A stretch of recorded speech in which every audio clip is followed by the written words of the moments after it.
ချမ်းသာခြင်းဆင်းရဲခြင်းဆိုပြီးတော့တတ္တဝါတွေမှာအကျဉ်းများဖြင့်နှမျိုးကွဲနေတာရှိပါတယ်သာသာရရစင်ပြေတယ်ချမ်းသာတယ်ကောင်းတယ်အဲ့လိုပဲသာသာရရအစင်မပြေဘူးဆင်းရဲတယ်မကောင်းဘူးလို့ချမ်းသာခြင်းဆင်းရဲခြင်းဆိုပြီးတော့ကွဲပြားနေတဲ့နေရာမှာချမ်းသာတယ်ဆိုတာကလည်းပဲကောင်းမြတ်တဲ့စိတ်ကလေးကိုအခြေခံပြီးတော့ကာယကံမှုဝစီကံမှုမနောကံမှုတွေနဲ့ပုံဖော်ကြလို့ချမ်းသာခြင်းဆိုတဲ့အကျိုးတရားကိုရတာပါဆင်းရဲတယ်ဆိုတာကလည်းပဲ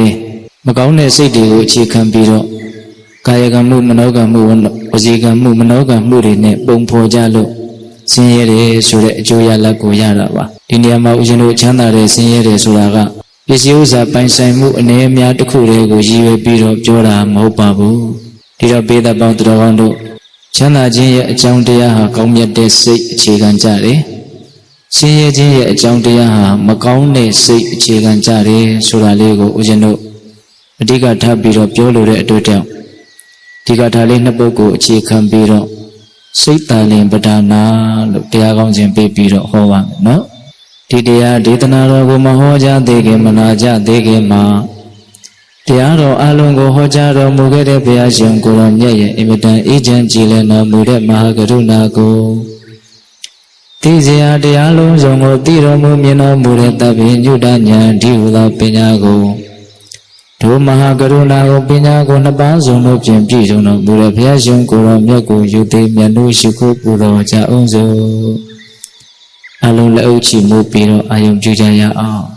ကရုဏာတိတလဟရယပညာပိဇောတဝိယတမောဟဓမ္မ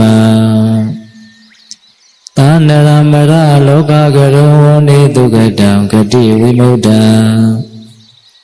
ကရုဏာတိတလဟရယမဟာကရုဏာတော်ဖြင့်အေးမြသောစိတ်နှလုံးလေးရှိတော်မူပါပေထသော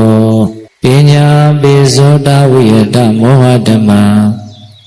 အရဟတမေတိဟုသောအရာဝလင်းဖြင့်ဝိဇ္ဇာတိဟုသောမိုက်မောင်းကိုဖယ်ခွာတော်မူပြီးထသောသာနရမရလောကကရောလူနှင့်မြမတတဝနန္ဒတို့၏ကြောက်တီတန်တို့လေကလေးပြုရာတဆူရီသောဆရာသခင်လည်းဖြစ်တော်မူပါပြီးထသောဂတိဝိမုဒ္ဒံဒီဝမနုဿာနိရယနှင့်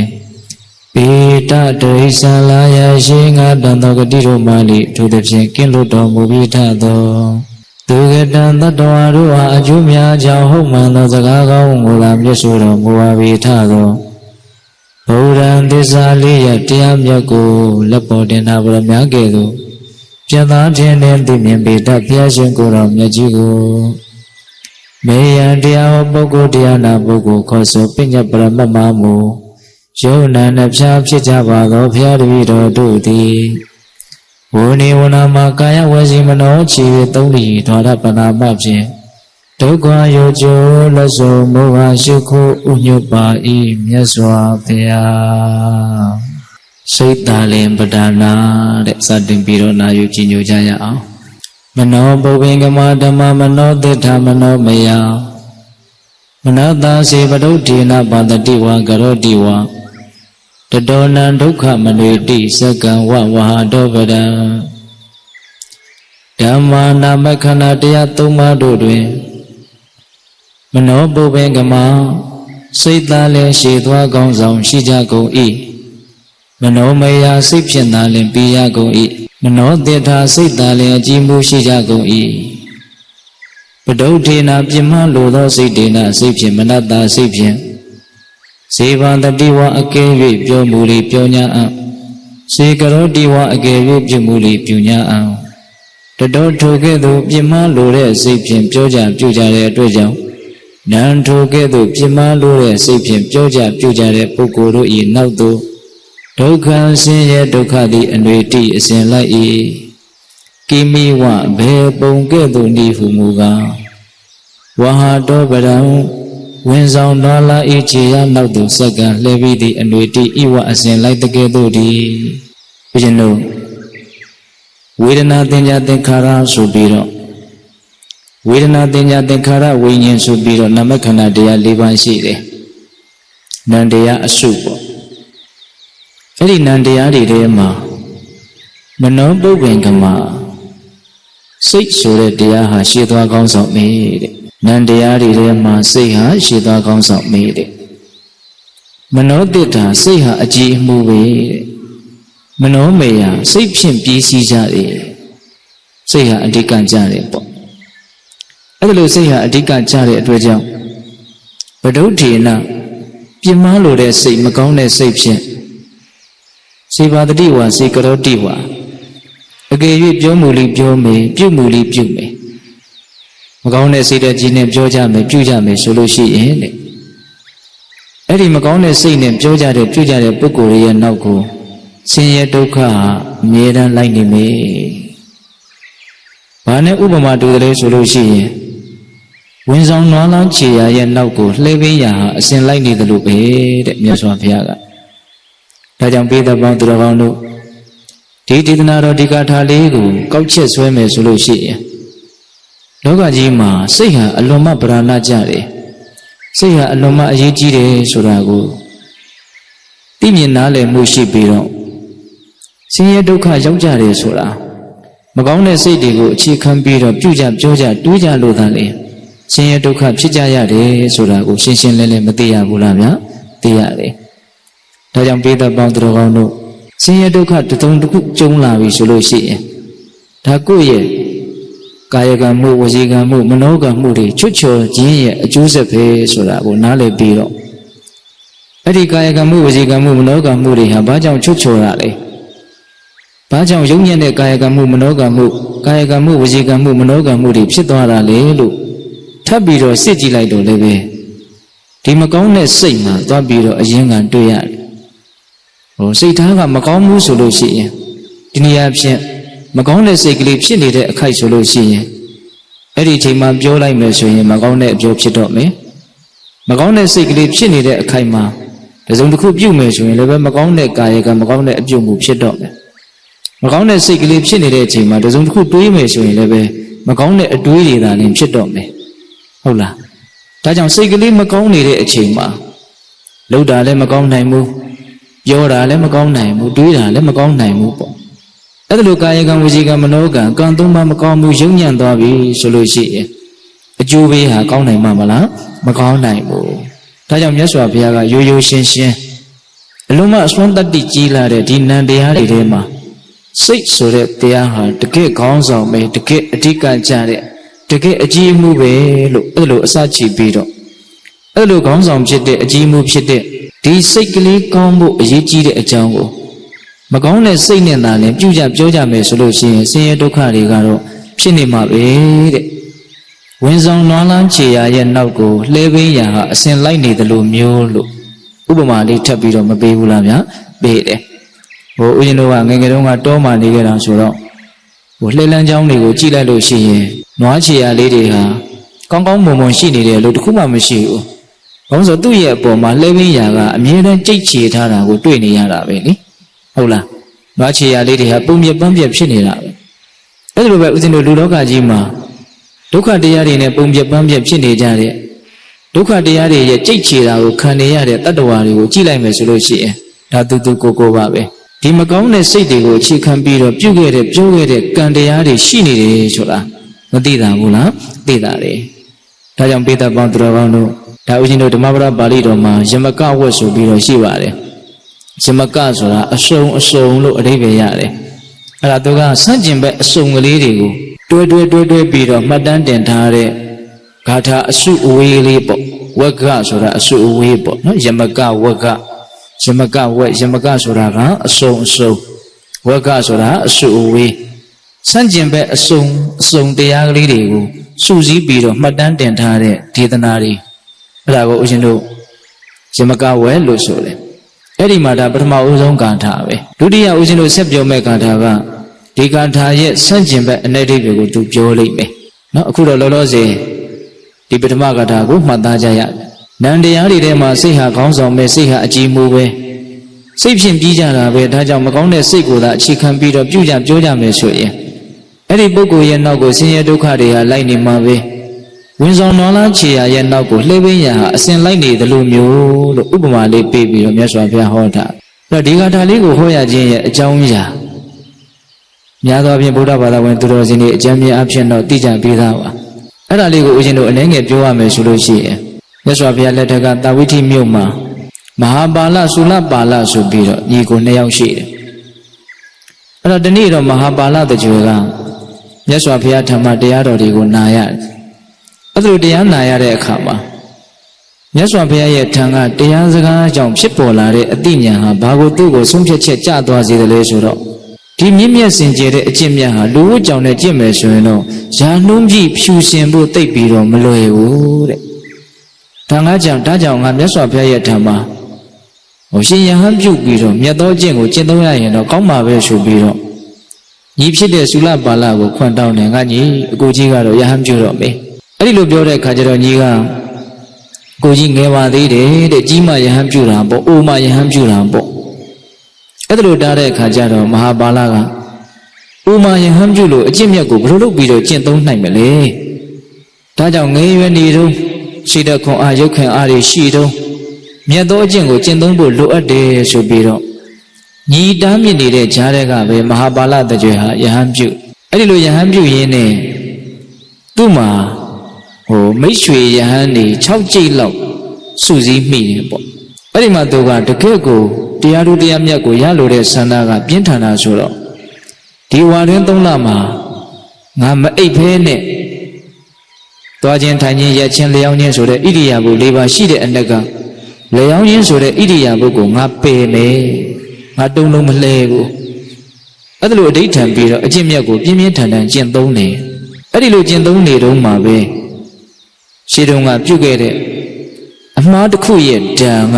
မတိမတာဆက်ရောက်ပြီးတော့လာတယ်အဲ့ဒါကဘာလဲဆိုတော့သူ့ရဲ့မျက်လုံးအစုံဟာပြင်းထန်စွာနာကျင်ပြီးတော့ရောင်ရမ်းလာတယ်နေရဲလာတယ်မျက်စိယောဂဆွဲလာတယ်အဲ့လိုမျက်စိယောဂဆွဲလာတော့ကျွာထဲမှာရှိတဲ့ဆေးဆရာကိုပြတော့ဆေးဆရာကရှင်ဗျာ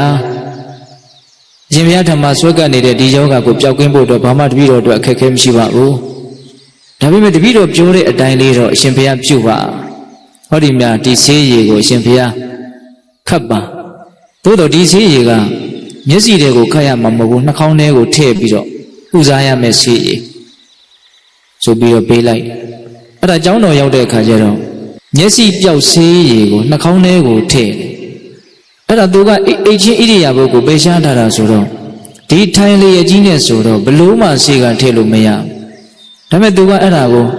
ဖြစ်တဲ့လောက်ပဲထည့်တော့ဆေးကကောင်းကောင်းမဝင်ဘူးပေါ့အဲ့ဒါနဲ့နောက်နေ့ရောက်တော့ဆေးဆရာကရှင်ဘုရားယောဂသက်သာရလားဒီယောဂကမသက်သာအရှင်ဘုရားတပည့်တော်ပေးတဲ့ဆေးကိုအရှင်ဘုရားထည့်ရလားအဲ့တော့ငါထည့်တယ်တဲ့အရှင်ဘုရားအိပ်ပြီးတော့ထည့်တာဟုတ်ရဲ့လားတော့ဘာမှမပြောဘူးမထေကအဲ့တော့ဆေးဆရာကရှင်ဘုရားမျက်စိပြောက်ချင်တယ်ဆိုလို့ရှင်ရှင်ဘုရားဒီဆေးကိုဝင်အောင်ထည့်ပါအဲ့ဒါနောက်နေ့ကျတော့လေဒီတိုင်းပဲထိုင်ရက်ထည့်တာဆိုတော့ဆေးကမဝင်အဲ့ဒါကိုဆေးဆရာကသိသွားတော့ရှင်ဘုရားလုတ်ပုံနဲ့တော့တပည့်တော်နာမည်ပြတ်တော့မှာပဲဒါကြောင့်အရှင်ဘုရားကိုတပည့်တော်ကုတယ်လို့ဘယ်သူမှမပြောပါနဲ့အရှင်ဘုရားကိုတပည့်တော်လက်လျှော့တယ်ဆိုပြီးတော့ဆေးဆရာကလျှော့သွားတယ်အဲ့ဒီနေ့ညမှာပဲယောဂဟာအလွန်မှပြင်းပြင်းထန်ထန်ဖြစ်လာမျက်စိဟာရောင်ကိုင်းပြီးတော့หนีရဲပြီးတော့အဲ့ဒီချိန်မှာဒီမဟာပါဠမထေရကဆေးဆရာကိုဘာပြောခဲ့လဲဆိုတော့ငါဟာအိပ်ပြီးတော့ဆေးထည့်ဖို့အတွက်ငါတိုင်ပင်လိုက်ဦးမယ်တဲ့။ကျောင်းရောက်တော့သူကဘယ်သူနဲ့တိုင်ပင်တာလဲဆိုတော့ငါမှဆွေတွေမျိုးတွေလည်းမရှိဘူး။ရင်းရင်းနှီးနှီးပြောစရာလည်းဘယ်သူမှမရှိဘူး။အဲ့ဒီတော့ငါနဲ့ပဲတိုင်ပင်မယ်ဆိုပြီးတော့သူ့ဟာသူတိုင်ပင်နေတဲ့။ဘယ်လိုတိုင်ပင်လဲဆိုတော့မြတ်စွာဘုရားရဲ့အဆုံးအမနောက်ကိုပဲလိုက်မလား။ဒါမှမဟုတ်သင်မျက်စိကောင်းကြီးအတွက်ပဲသင်လိုက်မလား။ဘယ်သူစဉ်းစားတယ်။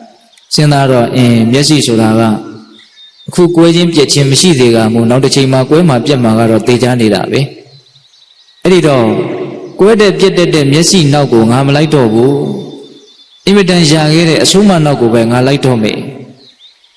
အလုံးမတရားတရားအားကြီးတဲ့ပုဂ္ဂိုလ်လို့ဆိုရမယ်ပေါ့ဒီကရမတို့ဦးဇင်းတို့တာမန်တရားတရားလောက်ရှိတဲ့ပုဂ္ဂိုလ်တွေဆိုရင်တော့မဖြစ်တော့ပါဘူးဆိုပြီးတော့အိပ်ပြီးတော့မျက်စင်းကိုခတ်မှာနှာခေါင်းထဲကိုထည့်မှာပြီးမှပြောက်ရင်တရားအထုတ်ရတာပဲလို့လူတရားမှာတရားလောက်ကတော့ဒီလိုပဲတွေးကြမယ်ဒါဥရှင်တို့လည်းဒီလိုပဲတွေးမှာပါပဲသူကအဲ့လိုမတွေးဘူးအစိုးအမကိုပဲယူမလားမျက်လုံးကိုပဲယူမလားလို့ထိတ်တိုက်အဲ့ဒါလိုတွေးတာ အဲ့ဒါငါဘလို့မှမအိပ်ဘူးဆိုပြီးတော့ဒီတိုင်းပဲတရားကိုထိုင်ပြီးတော့အားထုတ်တယ်အဲ့ဒါညလည်းရောက်ပြီဆိုတော့အဲ့ဒီနေ့ညရင်ပြင်းပြင်းထန်ထန်အားထုတ်ရင်းနဲ့မျက်လုံးနဲ့ကိလေသာဒီနှစ်ခုဟာမရှိမနှောင်းပဲအကုန်လုံးပျက်စီးသွားကြတယ်တဲ့မျက်လုံးလည်းပျက်စီးသွားတယ်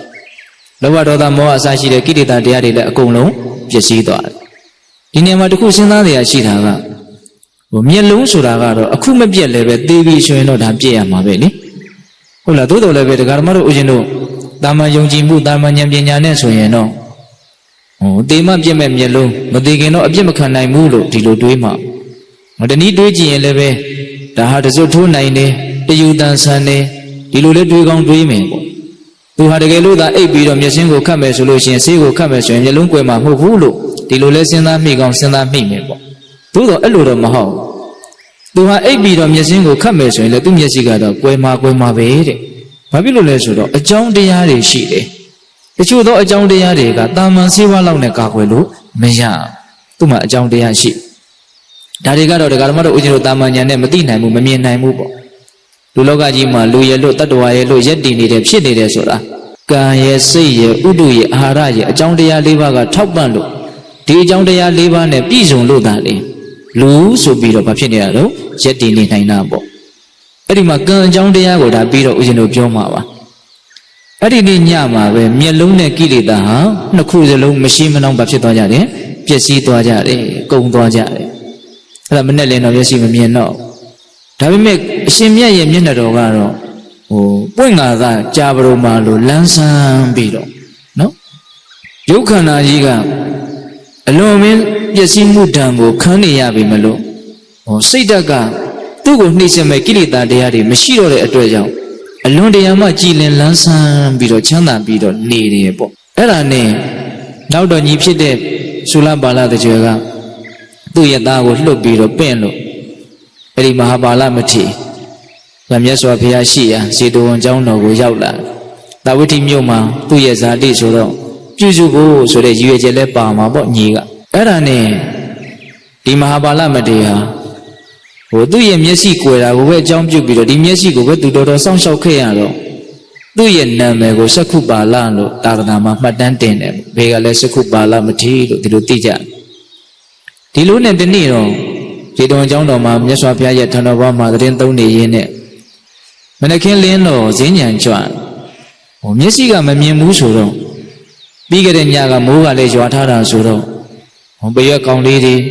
ပြန်တန်းပြီးတော့လိမ့်ကြလာတဲ့အကောင်လေးတွေပိုးကောင်မွားကောင်လေးတွေကဈဉ္ဉံလမ်းမှာရှိနေတယ်ဒါပေမဲ့ဒါတွေကိုသူကမြင်တာမဟုတ်မြင်တော့သူပဲဈဉ္ဉံလျှောက်သွားတော့ဒီပိုးကောင်မွားကောင်လေးတွေကနင်းပြီးတဲ့အတွက်ကြောင့်သေကြီးပျက်စီးကြအဲ့ဒီလိုနဲ့နေ့လေလောက်ရောက်တော့ဒီအသေးကောင်လေးတွေကိုမြင်တော့ကျန်တဲ့ယဟန်တွေကဒီစက္ခုပါဠမထေရကိုကဲ့ရဲ့ကြတယ်တဲ့။ကဲမြင်တော့ကတော့လှုပ်ချင်ရတယ်လှုပ်နေပြီးတော့မမြင်မှကြိုးစားပန်းစားအားထုတ်ပြီးနဲ့ဒီတတ္တဝါလေးတွေကိုဖျက်ဆီးတယ်အလွန်မိုက်တဲ့ပုဂ္ဂိုလ်ပဲလို့အဲ့ဒါလို့စက္ခုပါဠမထေရကိုကဲ့ရဲ့ကြတယ်အတင်းစကားဆိုကြအတင်းစကားဆိုရုံမျှမကပဲနဲ့ဒီအကြောင်းအရာကိုမြတ်စွာဘုရားရဲ့ထံတော်ဘက်ကသွားပြီးတော့ရှောက်တယ်။ရှောက်တော့မြတ်စွာဘုရားကခြေသားတို့အဲ့ဒီစက္ခုပါဠမထေရကပိုးကောင်လေးတွေကိုနင်းတက်နေတာကိုသင်တို့မြင်သလားလို့မေးမမအဲ့လိုတော့လေတပည့်တော်တို့မမြင်ပါဘူးဖေ။အေးတဲ့စက္ခုပါဠမထေရပိုးကောင်လေးတွေကိုနင်းတက်နေတာကိုသင်တို့မမြင်သလိုအဲ့ဒီစက္ခုပါဠမထေရကလည်းပိုးကောင်လေးတွေကိုမမြင်ရဘူးတဲ့။သူ့မှာသေစီလိုတဲ့စိတ်မရှိတဲ့အတွက်ကြောင့်ဘာအကုသိုလ်မှ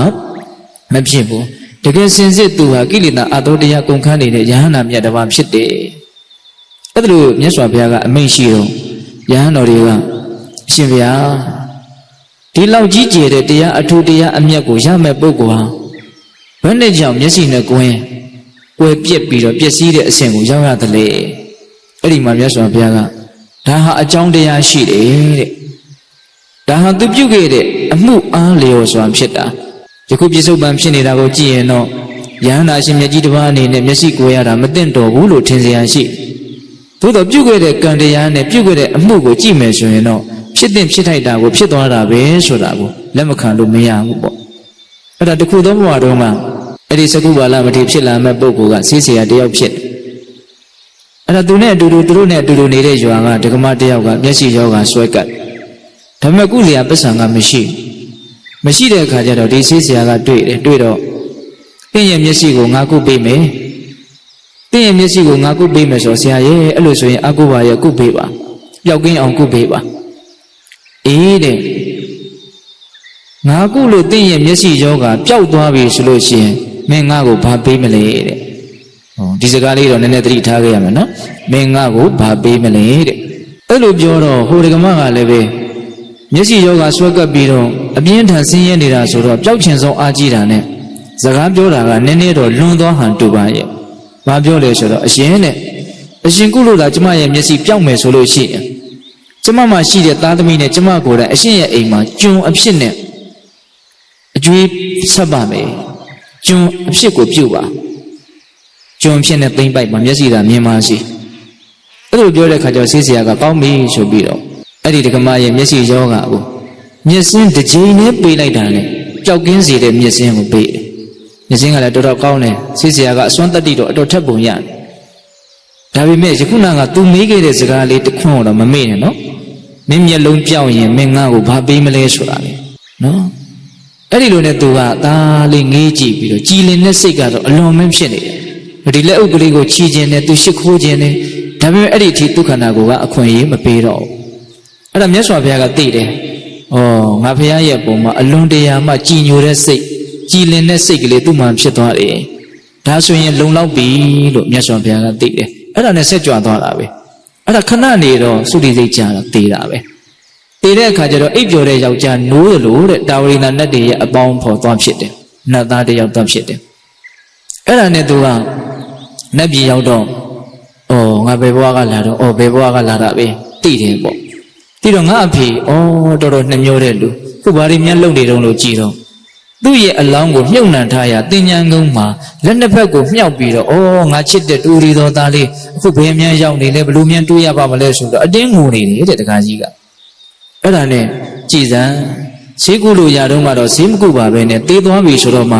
တင်ညာကုန်းသွားပြီးတော့ငိုးနေတဲ့ဒီပုံနာကိုငါသွားပြီးတော့ပညာပြအောင်မယ်ဆိုပြီးတော့အဲ့ဒီမထကုဏ္ဏလီလူလင်ကဖြစ်ခဲ့တဲ့နတ်သားက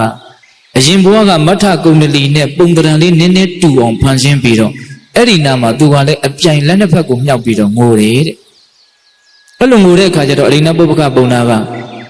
ဒီတင်ញိုင်ကုန်ဒီတောထဲမှာငါတယောက်တည်းငိုနေတယ်မှတ်တယ်ဒီကောင်လေးကဘာလို့ငိုနေလဲပေါ့အဲ့ဒါနဲ့ကြည့်တော့သူသားလေးနဲ့တူတယ်ဆိုတာလည်းသူသိတယ်ဒါပေမဲ့သူသားကတေသွားပြီဆိုတာလည်းသူသိတော့သူသားမဟုတ်ဘူးလို့လည်းပဲသူသိတယ်အဲ့ဒါနဲ့မြစ်တာကတော်တော်ဖြစ်နေတယ်ပေါ့သူသားနဲ့တူတာဆိုတော့အဲ့ဒါနဲ့နေသမ်းမအောင်မင်းကဘာကိစ္စနဲ့ဒီနာလာငိုနေတာတော့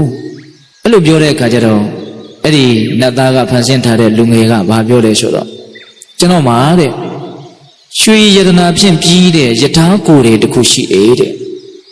အဲ့ဒီယထာကိုယ်တွေကိုတက်ဖို့အတွက်ဘိန်းတစ်စုံလိုချင်တယ်အဲ့ဒီဘိန်းကမရှိဘူးဖြစ်နေတယ်အဲ့ဒီဘိန်းသာမရဘူးဆိုရင်တော့ကျွန်တော်ကတေးသွားတာပဲကောင်းနေလို့ကျွန်တော်စိတ်ထဲမှာထင်ပြီးတယ်တေးမြန်းတေးသွားလိမ့်လားမသိဘူးဆိုဆက်ငိုတယ်အဲ့ဒီဘိန်းကိုအဲ့လိုရချင်တယ်ပေါ့အဲ့လိုပြောတော့တတိကြီးကတော်တော်လေးတနာသွားတယ်မငိုပါနဲ့မင်းရဲ့ယတနာနဲ့ပြီးတဲ့ယထာကိုယ်တဲ့အတွက်တက်ချင်လားမင်းရွှေဘိန်းတက်ချင်သလားငွေဘိန်းတက်ချင်သလားဗရမ ्या ကြောက်စီထားတဲ့ဘိန်းပဲတက်ချင်သလားငါအကုန်လုံးကိုလုတ်ပေးနိုင်တဲ့အစွမ်းရှိတယ်ဒါကြောင့်မင်းကြိုက်တဲ့ဘိန်းကိုတော့မင်းတက်ချင်တဲ့ဘိန်းကိုငါဖြစ်အောင်လုတ်ပေးမယ်သူကမြစ်တာကဖြစ်နေပြီကိုသားနဲ့တူနေတာဆိုတော့အဲ့ဒီတော့ဟိုနတ်သားကဘာပြောလဲဆိုတော့အဲ့ဒီရွှေဘိန်းတွေငွေဘိန်းတွေကြောက်တံဗရမ ्या တွေတက်ထားတဲ့ဘိန်းတွေကိုရချင်တာမဟုတ်ဘူးတဲ့ဒါနဲ့ဘာရချင်တာတော့ဆိုတော့ကောင်းငင်မှာအစုံထွက်လိုက်ဝင်လိုက်ဖြစ်နေတဲ့နေနဲ့လနဲ့ကိုဘိန်းတစ်စုံတက်ပြီးတော့စီးချင်တယ်အဲ့ဒီနေနဲ့လနဲ့ကိုဘိန်းတက်ချင်တယ်ဒါကြောင့်နေနဲ့လနဲ့ကိုရအောင်ယူပေးပါအဲ့ဒီတော့ပုံသားကြီးကမင်းယူမြန်ယူနေသလားတဲ့မင်းအဲ့ဒီဘိန်းကိုမရလို့သေမယ်ဆိုတော့မင်းသေဖို့ပဲရှိတယ်အဲ့ဒီဘိန်းကိုတော့မင်းရလာမှာမဟုတ်အဲ့ဒီလိုပြောတဲ့အခါကျတော့ကလေးကဘာပြန်ပြောတော့ဆိုတော့မေးရအောင်မေးတဲ့မြင်နေတာကိုရချင်လို့ငိုတဲ့လူနဲ့မမြင်တာကိုရချင်ပြီးတော့ငိုနေတဲ့လူဘယ်သူကပို့ပြီးတော့မိုက်မလို့ထင်လဲတဲ့အဲ့တော့ပုံသားကြီးကစဉ်းစားကြည့်တယ်မြင်တာကိုလိုချင်တဲ့လူနဲ့မမြင်တာကိုလိုချင်တဲ့လူမမြင်တာကိုလိုချင်တဲ့လူကပို့မိုက်တာပေါ့အဲ့လိုဆိုရင်ခင်ဗျားစဉ်းစားကြည့်ခင်ဗျားသားအခုမရှိတော့ဘူးတဲ့မမြင်ရတော့ဘူးကျုပ်လိုချင်တာကမြင်ရတယ်တဲ့အစင်းကိုလည်းကျုပ်ပုံသဏ္ဍာန်ကောင်းကောင်းပြောနိုင်တယ်မြင်လဲမြင်ရတယ်မျက်စိနဲ့တက်အပ်မြင်ရတယ်ခင်ဗျားကမမြင်တာကိုလိုချင်တာခင်ဗျားပုံမိုက်တယ်မဟုတ်လား အဲ့ဒီတော့မှပုံနာကြီးကမင်းမစုလေပေါ့မင်းဟာနတ်လားလူလားမင်းရဲ့စကားကြောင့်ငါရဲ့ရင်မှာဖြစ်နေတဲ့တောကတိယတော်မင်းဟာငြိမ်းသွားပြီတဲ့မင်းသားကအလွန်မှအဓိပ္ပာယ်ရှိတယ်အဲ့လိုပြောတဲ့အခါကျတော့တထေးကြီးတဲ့အရင်ဘဝကအဲ့ဒါတထေးကြီးရဲ့သားပဲအကုန်လုံးအဖြစ်မှန်ကိုပြောပြတယ်နေသမ်းပါအောင်နဲ့မင်းကဘာကောင်းမှုမှလည်းမပြုဘဲနဲ့ဘာအလှူဒါနလည်းပြုတာလည်းငါမမြင်ဘူးမင်းကတန်ငါသိတာပေါ့ဘာဥပုံမှစောင့်တာလည်းငါမမြင်ဘူးငါအိမ်မှာဘာကောင်းမှုမှလုပ်တာလည်းမရှိဘူးမင်းကအဲ့ဒါလိုနှက်ဖြစ်ရလောက်အောင်ဘာကုသိုလ်ရှိလို့နှက်ဖြစ်တာတော့အဲ့ဒီတော့မှတေဂာနိအနေထားလေးကိုပြောပြတယ်အလွန်တရာမှကြည်လင်တဲ့တန့်ရှင်းတဲ့ဘုရားရှင်ကိုတော်မြတ်ကြီးကိုဖူးမြင်ရတဲ့အတွက်ကြောင့်စိတ်ထဲမှာအလွန်မှအေးချမ်းတဲ့ကြည်နူးတဲ့ကြည်လင်တဲ့စိတ်ကလေးသူ့မှာဖြစ်ခဲ့တယ်ပေါ့အဲ့ဒီကြည်လင်တဲ့စိတ်ကလေးဖြစ်လို့လက်အုပ်ချီမဲ့လောက်ခရတာတော့သူလက်အုပ်မရှိနိုင်ဘူးဒါပေမဲ့စိတ်ထဲမှာတော့အလွန်မှကြည်လင်တန့်ရှင်းတဲ့ချမ်းသာတဲ့သဘောလေးသူ့မှာဖြစ်ခဲ့အဲ့ဒီစိတ်ကလေးနဲ့တည်သွားလို့အခုနဲ့ဖြစ်တာစိတ်ထဲမှာမြင်နေရလို့သာသူယုံရတယ်စိတ်ကလေးဒီလောက်ကလေးနဲ့အဲ့လိုဖြစ်နိုင်မလားအဲ့ဒါနဲ့မဖြစ်ချေဘူးအဲ့ဒါလို့ဆိုလို့ရှိရင်မယုံလို့လည်းမရဘူးသူ့ရှိမှလည်းမြင်နေတာပေါ့အဲ့ဒါလို့ဆိုရင်မြတ်စွာဘုရားဆိုတဲ့ပုဂ္ဂိုလ်ဟာအလွန်မှထူးခဲ့တဲ့ပုဂ္ဂိုလ်ပေါ့အဲ့ဒီမှာသူကိုမထကုဏ္ဏလိနတ်သားကဘုရားတရားတန်ခါရဲ့ဂုဏ်ကျေးဇူးကိုပြပြီးတော့ငါးပါးသီလကိုစောင့်တည်ဖို့အဆုံးမပေးတယ်ပေါ့အဲ့ဒါနဲ့နောက်နေ့ရောက်တော့ဘုရားမှုရှိတဲ့တန်ခါတော်တွေအိမ်ပင့်ပြီးတော့မြို့တွေကပိဋကတ်တွေလည်းအများကြီးလာကြတယ်ပေါ့ငကိုယ်တော့ကဘာမှလှူညင်းတန်းခြင်းမရှိတဲ့ဘာဘာသာတရားမှမရှိတဲ့ပုဂ္ဂိုလ်တစ်ယောက်ကဘယ်လိုမြတ်စွာဘုရားကိုပင့်ပြီးတော့ဆုံးကတ်တယ်ဆိုတော့တချို့ကလည်းပဲမယုံသင်္ကမျက်လုံးနဲ့ပေါ့လေအာလုံးစုမိကြတယ်အဲ့ဒီမှာလူကြားထဲမှာမြတ်စွာဘုရားကိုသူကပြဿနာတစ်ခုအနေနဲ့မေးတယ်အရှင်ဘုရားကိုကြည်ကြည်လင်လင်ကြည်ညိုတဲ့စိတ်ကလေးကြောင့်တတ္တဝါတူတယောက်ဟာနတ်သွားဖြစ်နိုင်တယ်ဆိုတာအဲ့ဒါဖြစ်နိုင်လားတဲ့အဲ့ဒီလိုမေးတော့မြတ်စွာဘုရားကတက္ကကြီးကိုယ်တိုင်ပဲသင်္ချိုင်းကုန်းမှာတွေ့ခဲ့ပြီမဟုတ်လားတဲ့တင့်ရတာမထကုဏ္ဏလိတင့်ကိုဘာတွေလာပြောတယ်အဲ့ဒီမှာသူတို့နှစ်ယောက်အချီချပြောတဲ့စကားတွေကအလွန်လည်းပဲမှတ်သားစရာကောင်းပါလေအဲ့ဒါတွေကိုမြတ်စွာဘုရားကတလုံးမကြံအကုန်ပြန်ပြောနော်အဲ့ဒါလိုပြောတော့မှဘေးကပိဋကလည်းအလွန်မှအံ့ဩတယ်တချို့ကလည်းမယုံညံ့ဘူးပေါ့အဲ့ဒါလိုမယုံတဲ့ပုဂ္ဂိုလ်တွေလည်းရှိနေတော့မြတ်စွာဘုရားကမထကုဏ္ဏလိနတ်သားလာရောက်ပြီးတော့တက်တည်ခံစေတည်းလို့အဋိဋ္ဌံတယ်လို့ဆိုတယ်အဲ့ဒီမှာနတ်သားကိုယ်တိုင်ရောက်လာပြီးတော့ဒီကောင်းမြတ်တဲ့စိတ်ကလေးကိုအခြေခံပြီးတော့ဒီအကျိုးကျေးဇူးကိုသူရပါတယ်ဆိုတာကိုပိဋကတ်တွေကိုလာပြီးတော့ပြောတယ်ဒါကလည်းပဲအလုံးမအံ့ဩစရာကောင်းတဲ့ကိစ္စပေါ့နော်အဲ့ဒီမှာမြတ်စွာဘုရားယခုနကဦးဇင်းတို့စောစောကရွတ်ခဲ့တဲ့ဂါထာလေးကိုမြတ်စွာဘုရားရောက်ရှိလာတဲ့ပိဋကတ်ကိုဥတည်ပြီးတော့ဟောပြတယ်မနောပုဗ္ဗင်္ဂမဓမ္မမနောတိဋ္ဌမနောမေယမနတ္တစီပတန်နေနဘာတတိဝါကတောတိဝါတတောနံဒုက္ခမနွေတိဆာယာဝအနုပါယိနေနော်ကြည်လင်တဲ့စိတ်ကလေးနဲ့ပြုမယ်ပြောမယ်ဆိုလို့ရှိရင်အဲ့ဒီပုဂ္ဂိုလ်ရဲ့နောက်ကိုချမ်းသာဒုက္ခတွေဟာအစဉ်လိုက်လာတယ်ကိုယ့်ရဲ့အရေးဟာကိုယ့်ရဲ့နောက်ကအမြဲတမ်းလိုက်နေတယ်လို့မျိုးဆိုပြီးတော့မြတ်စွာဘုရားဟောအဲ့ဒီဂါထာရဲ့အဆုံးမှာကျွတ်တန်းဝင်ကြတဲ့တတ္တဝါတွေလည်းအများကြီးဆိုပြီးတော့ဒါမှတ်တမ်းတင်ထားတာရှိတယ်ပေါ့အဲ့တော့ဦးဇင်းတို့ပိဋကပေါင်းတော်ကောင်းတို့ဒုတိယမှတ်သားရမယ့်အချက်ကလောကကြီးမှာကောင်းမြတ်တဲ့စိတ်တွေချမ်းသာဒုက္ခဒီဟုသောအကျိုးကျေးဇူးကိုရတဲ့နေရာမှာအလွန်မှဗราဏကြတဲ့အကြောင်းတရားလို့ဒါကိုနားလည်ကြဖို့ဟုတ်ရဲ့လားနားလည်ပြီးသားတော့ဖြစ်မှာပါပို့ပြီးတော့ယုံကြည်မှုတရားကိုထက်သန်စေဖို့ဒါဦးဇင်းတို့ပြောပြတယ်နော်အဲ့တော့စိတ်တော်စိတ်ပဲယခုနကစိတ်ကမကောင်းတဲ့စိတ်အခုစိတ်ကဘာလဲကောင်းတဲ့စိတ်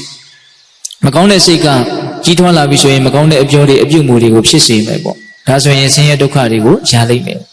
ကောင်းမြတ်တဲ့စိတ်ကကြီးထွားလာပြီဆိုလို့ရှိရင်ကောင်းမြတ်တဲ့အပြောတွေကောင်းမြတ်တဲ့အပြုမှုတွေကိုဖြစ်စေမယ်ပေါ့ဒါဆိုရင်ချမ်းသာတဲ့အကျိုးတွေကိုရစေမယ်ပေါ့ဒါကြောင့်ဦးဇင်းတို့လောကကြီးမှာဒီစိတ်တွေရဲ့အစွမ်းတတ္တိဟာအံ့ဩဖွယ်ရာကောင်းလောက်အောင်အစွမ်းအာနိသင်ရှိတယ်ဆိုတာကိုနားလည်ကြဖို့အရာရာသူကနေစတင်ပြီးတော့ဖြစ်ပေါ်လာတာဒါကိုနားလည်ဖို့အရေးမကြီးဘူးလားအရေးကြီးတယ်ဒါကြောင့်ရှင်းသူတော်ကောင်းတွေကယုံညံ့စိတ်ထားစွမ်းပကအံ့အားသင့်ပွယ်ကြီးမားတယ်ဆင်းရဲမျိုးစုံအဖုံဖုံအကုန်ပေးနိုင်တယ်နော်ယုံညံ့တဲ့စိတ်တွေရဲ့အစွမ်းတတ္တိဟာအံ့ဩဖွယ်ရာကောင်းလောက်အောင်ကြီးမားတယ်သူ့ကိုအကြောင်းပြုပြီးတော့ကာယကမှုဝစီကမှုတွေနဲ့ပုံဖော်ကြတော့ပို့ပြီးတော့ယုံညံ့တဲ့စိတ်တွေရဲ့အစွမ်းတတ္တိဟာပြင်းထန်မလာဘူးလားပြင်းထန်လာတယ်အဲ့ဒါလိုပဲဦးဇင်းတို့မြင့်မြတ်စိတ်ထားစွမ်းပကအံ့အားသင့်ဖွယ်ကြီးမားတယ်ကောင်းမြတ်တဲ့စိတ်တွေရဲ့အစွမ်းတတ္တိဟာလည်းအလွန်မှအံ့ဩစရာကောင်းလောက်အောင်ကြီးကျယ်တဲ့သဘောရှိတယ်ကောင်းမြတ်တဲ့စိတ်တွေကိုအခြေခံပြီးတော့အပြုတွေနဲ့ပုံဖော်ကြပြီးထုစစ်ကြပြီးဆိုတော့လည်းပဲလောကကြီးကအလွန်မှဒါကောင်းကျိုးချမ်းသာတွေနဲ့ ပြည်စုံသွားတဲ့အနေအထားမှာမရှိဘူးလားရှိတယ်ဒါကြောင့်ကောင်းတဲ့စိတ်တွေရဲ့အစွမ်းတတ္တိဟာဘလောက်ကြီးမားပါလေလို့တိတိကျကျပြောဖို့မလွယ်ဘူးပေါ့ကောင်းမြတ်စိတ်ထားစွမ်းဘက်ကအံ့အားသင့်ဖို့ကြီးမားတယ်ချမ်းသာမျိုးစုံအဖုံးဖို့နော်အကုန်ပေးနိုင်တယ်ပေးတယ်ဆိုတဲ့စကားလေးကတော့အလွန်စိတ်ဝင်စားစရာကောင်းတယ်ဆင်းရဲမျိုးစုံအဖုံးဖို့အကုန်ပေးနိုင်တယ်အဲ့ဒါကတော့မကောင်းတဲ့စိတ်ရဲ့အစွမ်းတတ္တိလောကကြီးမှာဆင်းရဲဒုက္ခတွေရနေတာဟာအရင်စစ်လိုက်ရင်ဒီမကောင်းတဲ့စိတ်ကိုခြေခံနိုင်ကြည့်ပါပဲလောကကြီးမှာချမ်းသာဒုက္ခတွေရနေတယ်အရင်စစ်လိုက်ရင်ဒီကောင်းတဲ့စိတ်မှာအခြေခံနေဆိုတာကိုတွေ့ရတယ်။ဒါကြောင့်ဦးဇင်းတို့ဒီကနေ့ခေတ်တချို့နိုင်ငံတွေအလွန်မှချမ်းသာတဲ့အဆင်ပြေကြတယ်ရှိတယ်နော်။ဘာသာတရားမတူပေမဲ့လို့သူတို့မှာအလွန်မြင့်မြတ်တဲ့စိတ်တွေရှိနေတယ်ဆိုတာကိုသိနိုင်တယ်။ဘုရားဘာသာဖြစ်တိုင်းစိတ်ကောင်းနှလုံးကောင်းတွေရှိမယ်လို့ပြောလို့မရဘူး။ဟုတ်ရဲ့လား။အဲ့တော့တကယ်တမ်းကဘာသာတရားတစ်ခုကချမ်းသာခြင်းဆင်းရဲခြင်းကိုပြုမှုတယ်ဆိုတာထက်နော်စိတ်ကောင်းစိတ်မကောင်းကသာလည်းချမ်းသာခြင်းဆင်းရဲခြင်းကိုပြုမှုတယ်ဆိုတာခုဒီမှာမတွေ့ရဘူးလားကောင်းတဲ့စိတ်ဖြစ်ရင်တော့ဘယ်ဘာသာဝင်မဲ့ဖြစ်ဒါကောင်းတဲ့အကျိုးကိုရမှာပဲလေဟုတ်တယ်မဟုတ်လားမကောင်းတဲ့စိတ်တွေဖြစ်မိရင်တော့ဘယ်ဘာသာဝင်မဲ့ဖြစ်မကောင်းတဲ့အကျိုးကျေးဇူးတွေကိုရမှာပဲသို့တော့ဦးဇင်းတို့ဗုဒ္ဓဘာသာတွေကတော့မြတ်စွာဘုရားရဲ့ဒေသနာတော်တွေဆိုတာကတော့အလွန်မှမြင့်မြတ်ပြီးတော့အလွန်မှတန်ရှင်းပြီးတော့ကိုယ်တကယ်လိုက်နာကျင့်ကြံကြိုးကိုအားထုတ်မယ်ဆိုရင်အလုံးမကောင်းမွန်တဲ့ပြည့်စုံတဲ့အာမခံချက်ရှိတဲ့ဒေသနာတော်တွေဆိုတာကတော့ဘယ်လိုမှမငြင်းနိုင်ဘူးဟုတ်ရဲ့လားသို့တော်လည်းပဲဒီအဆုံးအမကောင်းတွေရှိနေပြီမလို့ကိုယ်ကကောင်းတဲ့စိတ်ဖြစ်အောင်မလုပ်နိုင်ဘူးမကောင်းတဲ့စိတ်တွေပဲဖြစ်နေတယ်ဆိုရင်တော့ဒါသူ့လမ်းကြောင်းတိုင်းသွားရမှာပဲဒါကိုနားလည်ဖို့မလိုဘူးလာ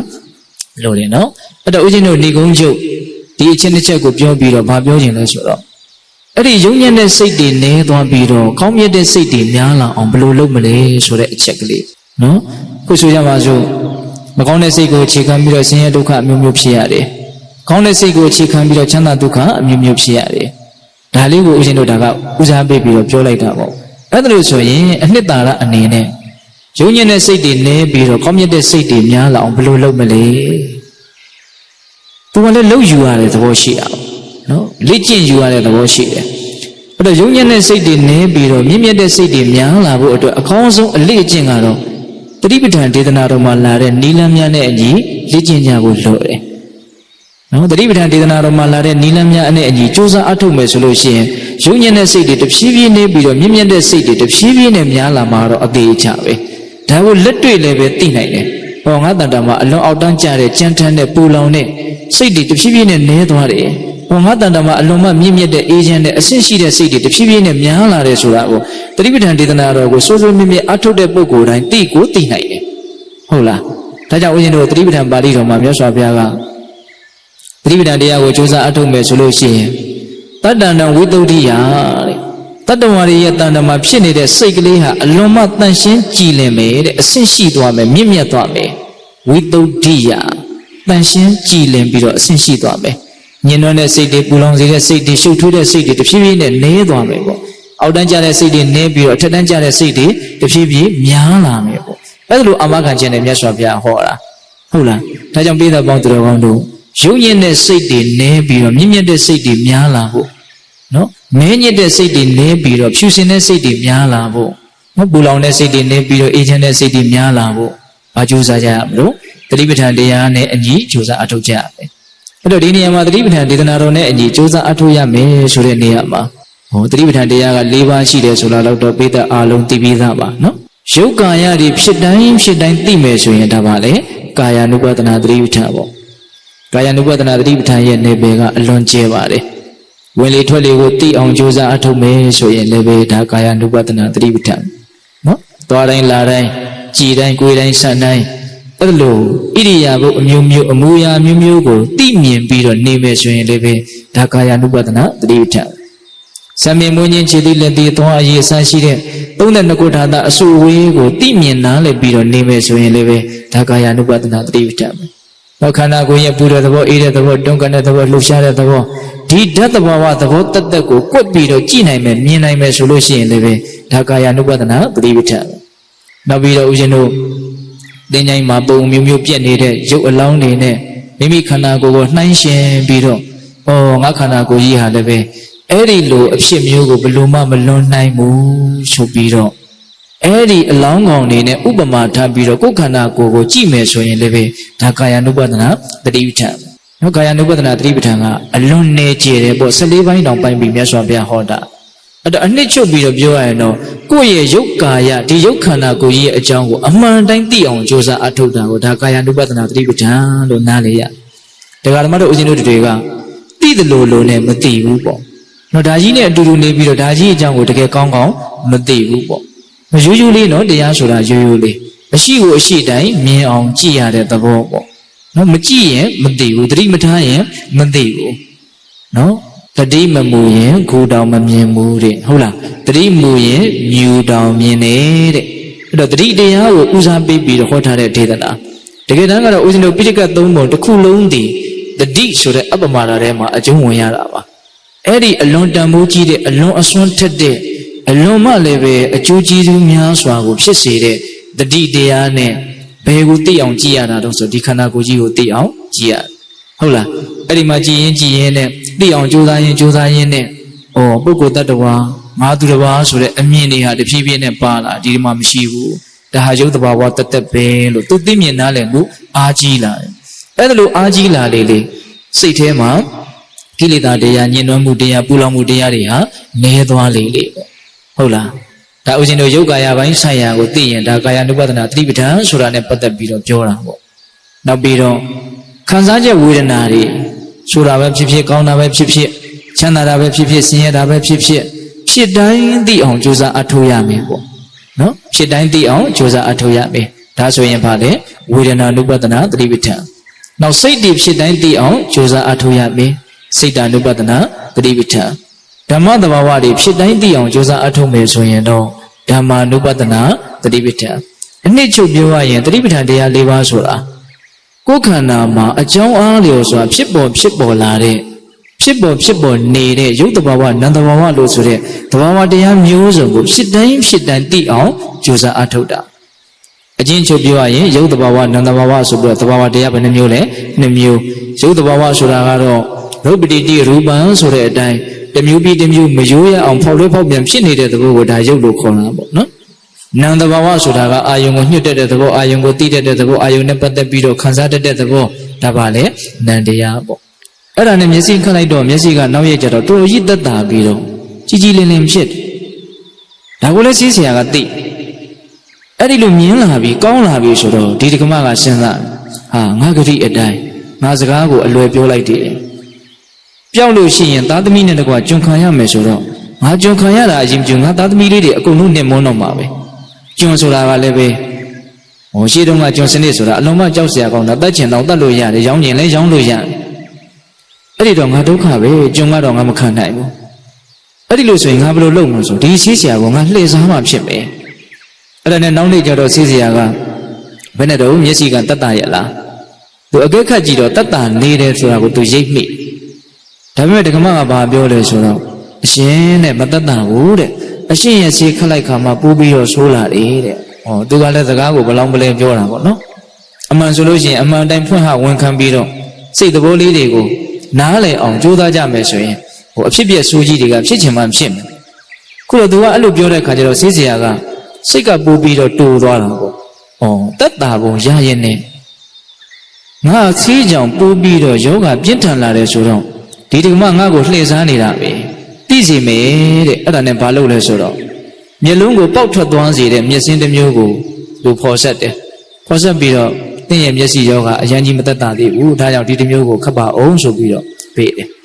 ဟိုကလည်းအရင်မျက်စင်းတောင်ဒီလောက်စွန့်နေတာဆိုတော့နောက်မျက်စင်းဆိုရင်တော့ပို့ပြီးတော့ရှင်းရှင်းပြောင်းမယ်ဆိုပြီးတော့ယုံကြည်မှုအပြည့်နဲ့ပေါ့လေခတ်လိုက်တယ်အဲ့ဒီတော့မှမျက်စိနှစ်ဖက်စလုံးလုံးဝေသွားပျက်စီးသွားပြတဲ့ရေအစာတဲ့ကိုကစားစေတနာနဲ့သူ့ကိုမျက်စိမြင်မြင်နဲ့စိတ်ဥစည်းပြီးတော့ကုပေးခဲ့တာမဟုတ်တဲ့အတွက်ကြောင့်သင်္ဃာကိုမျက်စိဝေဒနာပြောင်းရင်ဘာပေးမှလဲဆိုတဲ့မေခွန်းကလေးငါတတိထားတယ်ရပဲနော်ဟောရလို့တဲ့စိတ်တစ်ခုခုဥတည်လာတဲ့အခါပြဿနာတွေကအများကြီးဖြစ်လာနိုင်တယ်ဘာဖြစ်လို့လဲဆိုမရဘူးဆိုလို့ရှိရင်သူကဒါစိတ်ဒုက္ခဖြစ်တော့မယ်အကြီးအကျယ်စိတ်ဆိုးတော့မယ်အစာတဲ့ကစားရချင်နေတာကိုဒါကြောင့်မျောလင့်ချက်ဆိုတာတွေဟာတစ်ခါတစ်ခါမှဟိုမကောင်းတဲ့ဘက်တွေကိုတွန်းပို့သွားနိုင်တယ်ဆိုတာဒီအခြေအနေလေးကိုကြည့်ပြီးတော့တမျိုးသတိထားစရာမကောင်းဘူးလား ခေါင်းနေအဲ့ဒါလို့သူများရဲ့အပေါ်မှာထားတဲ့ထားလိုက်တဲ့စိတ်ထားကောင်းမထားခဲ့ပဲနဲ့မထားတဲ့မထားလိုက်တဲ့စိတ်ထားရုပ်တွေထားပြီးတော့အဲ့ဒီစိတ်ရုပ်မာတွေကိုအကောင်ထဲပါပေါ်အောင်လှုပ်ဆောင်ခဲ့တယ်ဒါကလည်းပဲပိဋကပေါင်းတော်ကောင်းတို့သတိထားเสียပါပဲစိတ်ရဲ့သဘောဟာစိတ်ထဲမှာတင်မကောင်းတာတွေဖြစ်နေတယ်ဆိုရင်ကာယကံမြောက်ဝစီကံမြောက်မဖြစ်သေးဘူးဆိုရင်နည်းနည်းတော့ခံစားသေးတာပေါ့ဟုတ်တယ်မဟုတ်လားမကောင်းတဲ့စိတ်ကြီးကိုကာယကံမြောက်အပြုမှုနဲ့အကောင်ထဲပေါ်ကြမယ်ဝစီကံမြောက်အပြောဆိုနဲ့အကောင်ထဲပေါ်မယ်ဆိုရင်ပို့ပြီးတော့တစ်ဖက်လူမှာလည်းပဲဆင်းရဲဒုက္ခရောက်သွားတဲ့အကြောင်းမရှိဘူးလားရှိတယ်။ကြည့်ရဆိုကြပါစို့ဒေါသဖြစ်တယ်စိတ်ထဲနေမဲ့ဒေါသဖြစ်တယ်ဒီဒေါသအားလျော်စွာဒေါသအလျောက်မပြောမိအောင်ထိမ့်လိုက်နိုင်မယ်ဆိုရင်ဒါတော်တယ်ပေါ့ဟာဒေါသလည်းထွက်တယ်ဒေါသလျောက်လည်းပြောမိအောင်ပြောလိုက်အောင်မယ်ဆိုရင်တော့ဒါပိုဆိုးမသွားဘူးလားဆိုးသွားတယ်ဟာပြောရုံနဲ့မကျင်တတ်ဘူးကိုယ်ဒီလျောက်ကိုပဲမရစွမှုလွန်ကျူးသည့်အထိအမျိုးမျိုးကာယကံဆိုးဝါးတာတွေပါဆက်လက်ပြီးတော့ဖြစ်ပေါ်စေမယ်ဆိုရင်ပို့ပြီးတော့မဆိုးဘူးလားဆိုတယ်ကိုသူဟာသူ့ရဲ့စိတ်ယုံမှာကိုစိတ်ယုံမှာဖြစ်တဲ့အချိန်မှာပျောက်သွားအောင်သူမထိန်သိမ်းနိုင်ဘူးပေါ့ဒါကိုသူအကောင်းထဲဖို့သည့်အထိသူ့ရဲ့ဒေါသသူ့ရဲ့မကောင်းတဲ့စိတ်တွေကိုအပြုံးမှာအပြုတ်မှားတွေနဲ့ပုံဖော်သည့်အထိပုံပေါ်သည့်အထိသူဟာမလုပ်ခဲ့တော့မကောင်းခဲ့ဘူးယုံမှာခဲ့တယ်တနည်းအားဖြင့်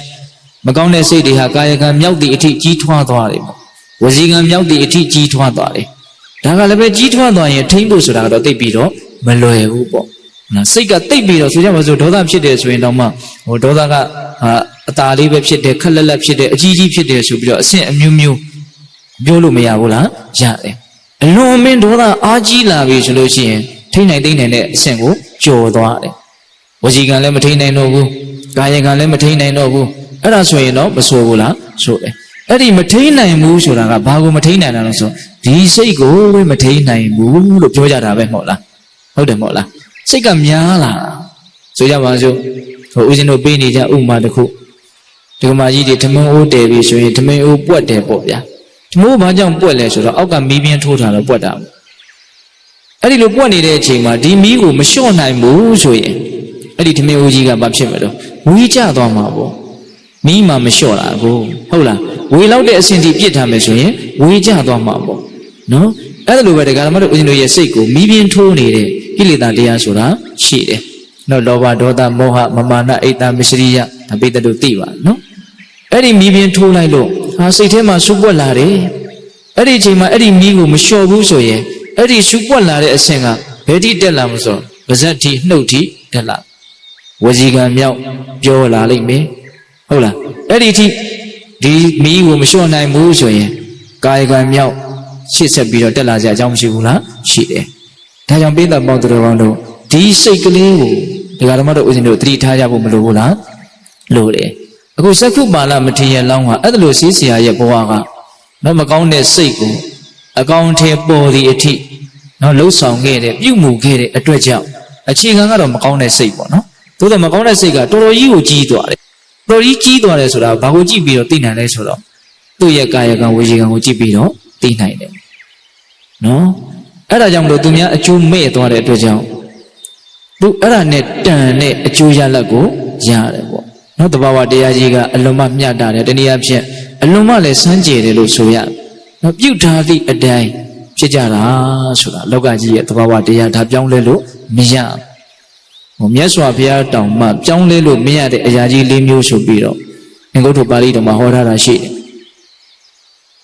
အိုရတဲ့အရာကိုမအိုရအောင်မြတ်စွာဘုရားမတတ်နိုင်။နော်နာရတဲ့အရာကိုမနာရအောင်မြတ်စွာဘုရားမတတ်နိုင်။သိတတ်တဲ့အရာကိုမသိရအောင်မြတ်စွာဘုရားမတတ်နိုင်။ပြုထားတဲ့ကံရဲ့အကျိုးပေးခွင့်မသာအောင်မြတ်စွာဘုရားမတတ်နိုင်။ပြုထားရင်တော့ပြုသူဖြစ်မိရင်တော့ခံသူဖြစ်ရလိမ့်မယ်။ဟုတ်ရဲ့လား။ဒါကြောင့်ပေတပေါင်းသူတော်ကောင်းတို့မိမိရဲ့စိတ်တွေကိုအလွန်တရာဆိုးဝါးတဲ့ကာယကံဝစီကံတွေဖြစ်သည့်အထိဆိုးဝါးတဲ့စိတ်တွေကိုကြီးထွားခွင့်မပေးဖို့မလိုဘူးလားလိုတယ်ဒါဥရှင်တို့စိတ်တလင်ပဓာနာဆိုတဲ့အပိုင်းမှာပထမပြောခြင်းတဲ့အပိုင်းပေါ့နော်ဒါဥရှင်တို့ဒုတိယပြောခြင်းတဲ့အပိုင်းကအဲ့ဒီဝတ္ထုပြီးတော့ဇက်တိုက်ဖဲမှတ်တမ်းတင်ထားတဲ့ဝတ္ထုမထကုန္ဒလီဝတ္ထုတဲ့မထကုန္ဒလီဆိုတဲ့နတ်သားတစ်ယောက်ကိုအကြောင်းပြုပြီးတော့မြတ်စွာဘုရားဟောခဲ့တယ်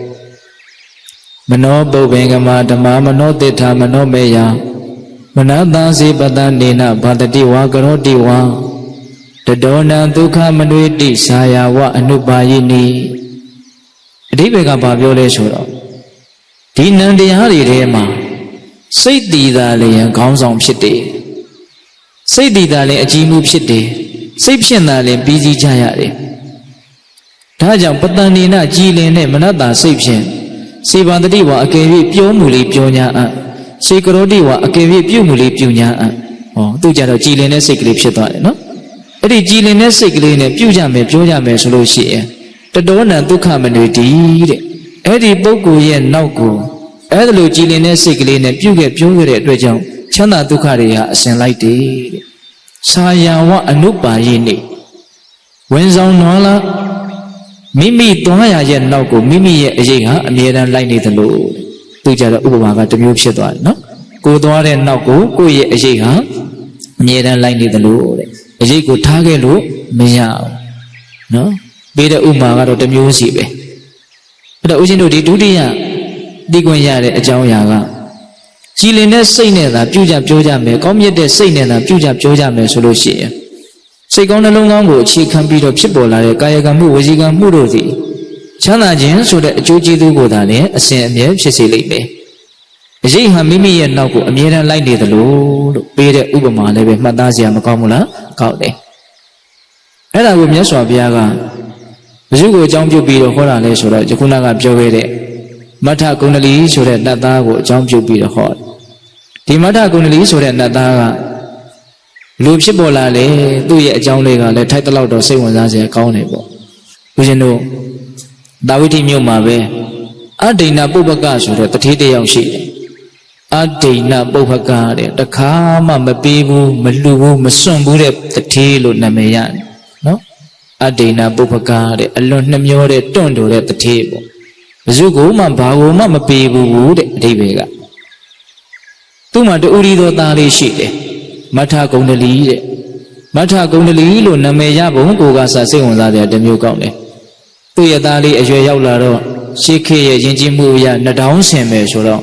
Eddie Nadongo bring the Gutuaka Mesoya, Lakari Vari, Koma Solo, Shidi Vari, Joma Solo. Do I do where Eddie Nadongo looked it? Bumaja, Bamaja body, Nare Tulu Yayumia. Tamashui will look at us or Damburo Shidi. Eri Nadam Bumaja Bamajago, where John Jupiter, Duyatago, Mata Gondali, look Name Beja, Koja, Gondalas or Nadam, no? Eri Lone, Duyatagli, Durido Dali, Tane do, Second Seshi as your label. Yoga Swagala. Yoga Swagala, Migim Chide Bunimanga. The Arena Bubaka, the Tiu, Shen Da Adre, Siku Judava, O Dama Yoga Kaniri. Very look Jore Kajara in Sisia Kobio, Sikumeso, no Sivu at all. Madame Dagomabe, Edo Niva O Subiro. Sisia Regi, Dabiro made it. Belu Yoga Chin, Belu Kuyantele. Budaya Yoga Lekanari, Jobiro, Blue Yankuya in Kaumalebo. Does Sisia Rega Leve, Sitashi, the Lodosa yourself, a Jola Mambo. Aduga below your day below a county town to be the dying of Jamabe Surago, the Kare Akaima Jubiro. You see me to never go. Erima Yoga, Guyin and the Psibi and Joanla. Yoga Joanla Luminina Matan Chibi Sodoma Sisi and Dwako. Namure and Muga. Other Sisi and Dwako, Sisi got Tide, below Madakulu Miaro, Sura Tiro. Erima Divian Lunari to the Shiloba, Ludoyan name, Pietagate. Ilun and Dalega, Jirinia and the Itago Jaula. Jaula Lumago Lala Bido Media Lurega, Shishi Nida Suro. Rina Bupaganga below Senale Suro. Nada Lumago, Jump you be a Lurigale Edegale Jaula later. Ain't she the busy go to Agumino Mabe? And an ain't she the busy with Mima Solo Subido. Now ain't she, ma, Gadangly Cha, ain't she go tota, in Mamatao. Edilu ain't she tota, Gugasa Bido, Kong the Lulu Sheto, Pabulo Suro. Eddie Nimanema, when Yaswa Biaga, Shinano, Goyaku, Shanje Bido Giro. Oh, the Mata Gondali the Rota. Magudo Gomuma, Lemabu. A me pig and Bama Adina Mshiro. Dago Leve Adina she on Bama don't tentara, let me sheep. သူတို့ကိုယ်တိုင်ကလည်းကုသိုလ်ကောင်းမှုနဲ့မွေးလျော်တတ်တဲ့ပုဂ္ဂိုလ်မဟုတ်လေတော့သားကလည်းပဲကုသိုလ်ကောင်းမှုနဲ့မွေးလျော်တတ်တဲ့ပုဂ္ဂိုလ်မဟုတ်ပြန်အဲ့တော့မကြခင်မှာပဲသိရတော့မယ်ဆိုတော့အလွန်မှတနာစရာကောင်းတယ်မကောင်းတဲ့ရုပ်ညံ့တဲ့ဘဝကိုတော့ရတော့မှပဲအဲ့ဒါနဲ့မြတ်စွာဘုရားကအကျိုးရှိစေမယ်ဆိုပြီးတော့အဲ့ဒါကြွလာလမ်းမှာပဲကြွသွားတော့အတန်ဃာတွေခြံရံပြီးတော့ဆွမ်းခံရင်းနဲ့အဲ့ဒီနာကဖြတ်ကြွတယ်အဲ့ဒီမှာမောထကုဏ္ဏလေးကအသားလေးပက်လက်လေးသူလှုပ်တော့မလှုပ်နိုင်တော့ဘူးအဲ့ဒီအချိန်မှာမြတ်စွာဘုရားကရောင်ကြီးတော်လွတ်တယ်ပေါ့အယောင်ကအလွန်မှကြည်လင်တဲ့တန့်ရှင်းတဲ့စိတ်နှလုံးကိုအလွန်မှကြည်နူးဝေရာကောင်းတဲ့အေးချမ်းတဲ့အယောင်ကိုလွတ်အဲ့ဒီအယောင်ကိုမြင်တော့ဒါဘာယောင်လဲမသိဘူးဆိုပြီးတော့ခေါင်းလေးကိုအသာငဲ့ပြီးတော့အယောင်လာရာကိုကြည့်တယ်ကြည့်တဲ့အခါကျတော့မြတ်စွာဘုရားကိုဖူးတွေ့ရတယ်အဲ့တော့သူဒါမြတ်စွာဘုရားလို့နာမည်မှအလွန်ကြီးတဲ့ပုဂ္ဂိုလ်ပဲအဲ့ဒါနဲ့မြတ်စွာဘုရားရဲ့မျက်နှာတော်ကိုတေချာကြည့်တော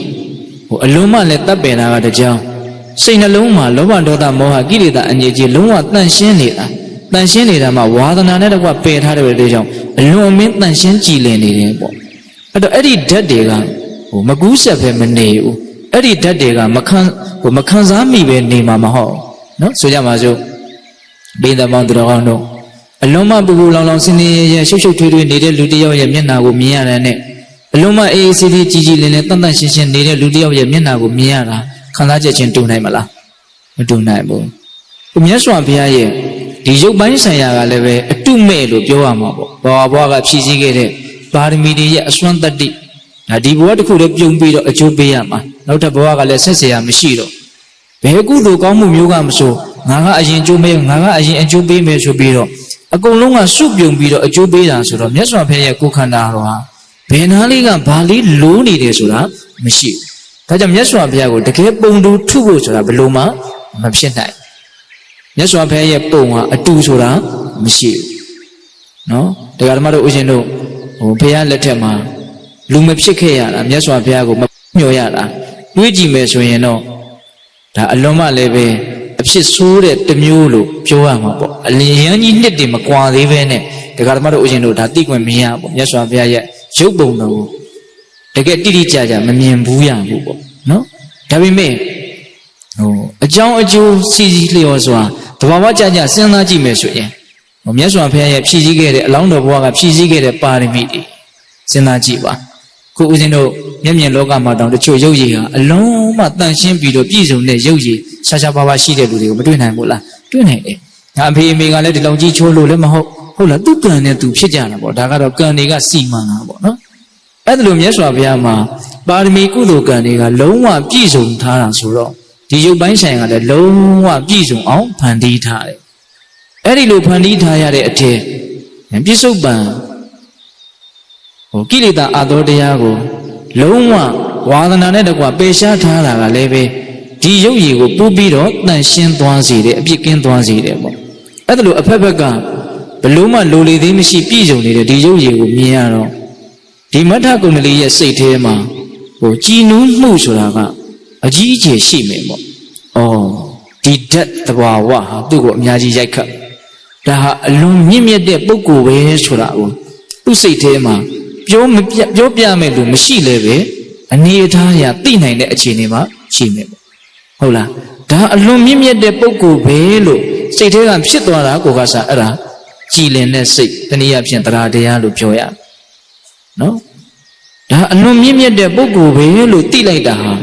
အဲ့ဒါတရားတရားလို့ဆိုရဆိုကြပါစို့မြတ်စွာဘုရားရဲ့ဂုဏ်တော်တွေကိုယုံကြည်တာကိုတရားတရားလို့ပြီးတော့နားနေတယ်နော်တရားတော်ရဲ့ဂုဏ်တန်ခါတော်ရဲ့ဂုဏ်ကိုယုံကြည်တဲ့ဆိုရင်ဒါတရားတရားလို့မြတ်စွာဘုရားကိုယ်တော်လိုက်ဟောထားတာပါပဲဟုတ်လားအဲ့ဒါလိုပဲသူဟာအသေးစိတ်တွေကိုသူနားမလည်ပေမဲ့လို့မြတ်စွာဘုရားရဲ့ရုပ်ပုံမြတ်စွာဘုရားရဲ့အနေအထားကိုကြည့်ပြီးတော့ဒါဟာမြင့်မြတ်တဲ့ပုဂ္ဂိုလ်ဒါဟာစင်ကြယ်တဲ့ပုဂ္ဂိုလ်ဒါဟာအလွန်မှကြည်ညိုဝင်ရကောင်းတဲ့ပုဂ္ဂိုလ်ဆိုတာတော့သူစိတ်ထဲမှာမခံစားရပြီဘူးလားခံစားရပြီအဲ့ဒီအခိုက်အတန့်လေးအဲ့ဒါကိုသူကခံစားရတော့အကောင့်ထဲဖော်ခြင်းနဲ့ပေါ့သူ့ရဲ့ကြည်လင်တဲ့စိတ်ကလေးရဲ့အကောင့်ထဲဖော်ခြင်းနဲ့အဲ့ဒါကဘာလဲဆိုတော့လက်နှစ်ဖက်ကိုရှက်ပြီးတော့လက်အုပ်ချီပြီးတော့သူရှစ်ခိုးခြင်းနဲ့ပေါ့ဒါပေမဲ့သူ့ရဲ့ခန္ဓာကိုယ်ကအဲ့လောက်ထိသူ့ကိုအခွင့်အရေးမပေးတော့သူ့ရဲ့လက်နှစ်ဖက်ကိုသူမသေးနိုင်တော့ဘူးပြီးတော့တေဂာနီအနေထားဆိုတာကအလွန်မှကြောက်မက်ဖွယ်ရာကောင်းပါတယ်နောက်တစ်သက်လုံးကကိုယ့်ကိုယ်ကိုအစိုးရတယ်လို့ ငါသွားခြင်းရသွားနိုင်တယ်လာခြင်းရလာနိုင်တယ်ပြောခြင်းရပြောနိုင်တယ်ဆိုခြင်းရဆိုနေလှုပ်ခြင်းတို့လှုပ်နိုင်တယ်လို့ဒီအထင်တစ်လုံးနဲ့တရားဓမ္မတို့ဦးဇင်းတို့တွေကရှင်းသန်းနေတာဟုတ်ဗျဟုတ်လားသင်္ကန်းဒီအနေထားမှာတချို့မျက်ခွန်လေးတောင်မလှန်နိုင်တော့ဘူးအသက်တောင်ဝအောင်မရှူနိုင်တော့ဘူးဟုတ်တကယ်တမ်းကငါဆိုတာလည်းဟုတ်မှာမဟုတ်ဘဲနဲ့နော်သူ့ရဲ့သဘာဝတရားလုံနိုင်ခြင်းရှိတော့လုံနိုင်တော့ဒါပဲလုံနိုင်ခြင်းမရှိတော့မလုံနိုင်တော့ဘူးပေါ့ဟုတ်တယ်မဟုတ်လားဆိုကြပါစို့ရုပ်သေးရုပ်ကကျိုးတွေပြက်နေတယ်ဆိုရင်သူ့ကိုလှုပ်ရှားအောင်လုပ်လို့ရမှာလားမရနိုင်တော့ဘူးဟုတ်လားအဲ့ဒါလိုပဲတရားဓမ္မတို့ဦးဇင်းတို့တွေကပုထုဇဉ်သဘာဝဉာဏ်မြင်နေမရှင်းကြသေးလို့ဒီယုတ်ကာယကြီးကိုငါဟာငါပိုင်တယ်ငါလုပ်ချင်တယ်လို့လုပ်လို့ရတယ်လို့အထင်သာလင်သာရှိနေတာတကယ်တမ်းကအဲ့လိုမဟုတ်ဘူးလုပ်လို့ရတယ်ဆိုတာလုပ်လို့ရနိုင်တဲ့အနေအထားလေးရှိတော့မို့လို့လုပ်လို့ရနေတာလုပ်လို့မရနိုင်တဲ့အနေအထားဆိုတာကိုရှောင်အောင်မယ်ပေါ့အခုကြည့်လေသူ့ရဲ့လက်နှစ်ဖက်ကိုသူမြှောက်ပြီးတော့မချီနိုင်တော့ဒီယုတ်တဘာဝနံတဘာဝတရားနှစ်ပါးကိုသိမြင်နားလည်မှုအားကြီးအောင်တတိဥစည်းပြီးတော့ကြိုးစားအားထုတ်တယ်ပေါ့နည်းနည်းလေးအခြေချက်ပြောရရင်တော့ဒီခန္ဓာမှာမြင်နေတာတွေရှိတယ်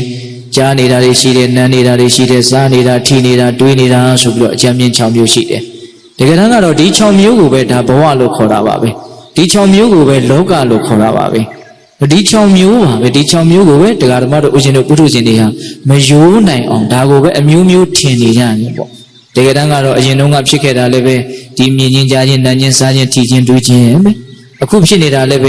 မြင်ချင်းကြားချင်းနားချင်းစားချင်းထိချင်းတွေးချင်းပဲနောင်ဖြစ်နေတာတွေလည်းဘာတွေဖြစ်အောင်မလဲလို့အယံကာယောကြီးဟိုအထင်ကြီးနဲ့ဟိုမျောလင်းချက်ကြီးနဲ့ထင်စားချက်ကြီးနဲ့နေရပြီမလို့ဒါတွေပဲဖြစ်မှာပါပ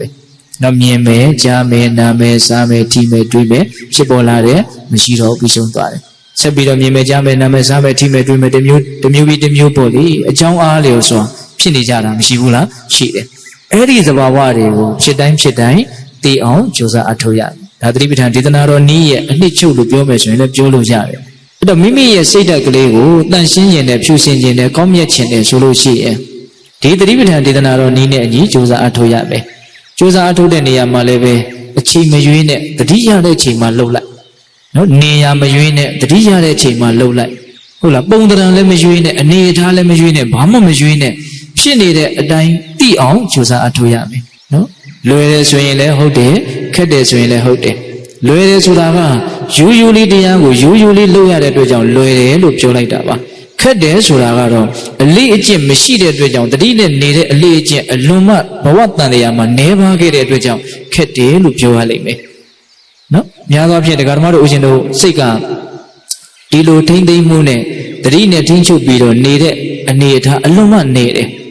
နော်အပမာဒနဲ့နေတာအလွန်နေပြီးတော့ပမာဒဆိုတဲ့မိလျော့ခြင်းတရားနဲ့ပဲအနေများတာဆိုတော့ပေါက်လွတ်ပေစားပြစ်ထားတာပေါ့လေမြင်တယ်လို့ကြားတယ်လို့တွေးတယ်လို့ဟုတ်လားဘာမှအစီအစဉ်ရှိတာမဟုတ်